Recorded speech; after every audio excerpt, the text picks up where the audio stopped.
నీకు నమస్కృతులు అంటే పరమాత్మునికి నమస్కృతులు అన్నట్టు.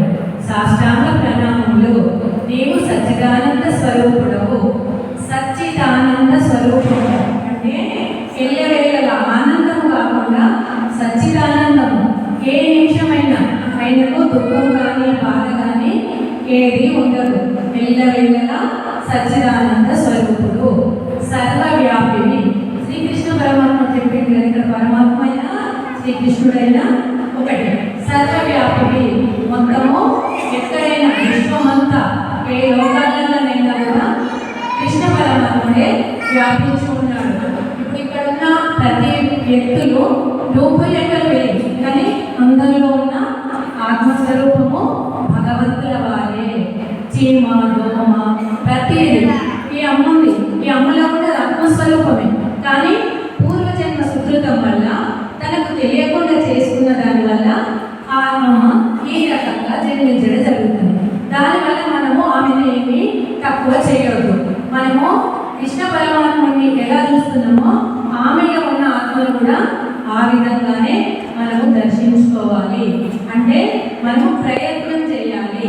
ప్రయత్నపూర్వకంగా రోజు ఎరుకతో బతకాలి. మనం లేచినప్పటి నుండి మనమందరము ఆత్మస్వరూపులము.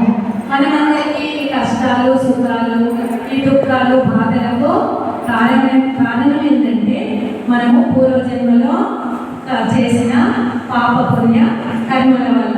ఇప్పుడు నేను రకంగా పుట్టిన, అమ్మో రకంగా పుట్టింది, ఇంకొక రకంగా పుట్టిండు. ఒకడు పిచ్చలాడిలాగా పుడతాడు, ఒకడు బాగా మిలియన్లు కోట్ల ధనవంతులాగా పుడతాడు. కారణం ఏంటి? ఇప్పుడు కోట్లు బిచ్చగానిలో పుట్టిన చిన్న పాప వాడికి ఏం తెలియదు. తల్లి తండ్రి కలవడం వల్ల ఒక పుట్టిన పాప.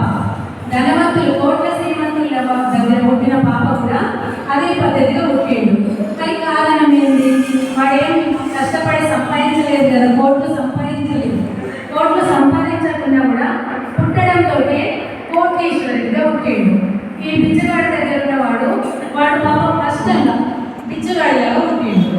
ఇంకొక రకంగా పుట్టడంతో అనారోగ్యంగా, మళ్ళీ అంగాలు. ఇవన్నిటికీ కారణం ఏంటంటే మన పూర్వజన్మ కర్మలే. ఆ కర్మలు తెలుసుకోవాలి మనము.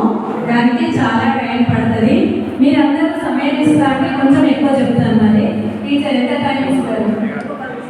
10 నిమిషాలేనా? 10 నిమిషాలంటే తొందరగా ఇంకొక 20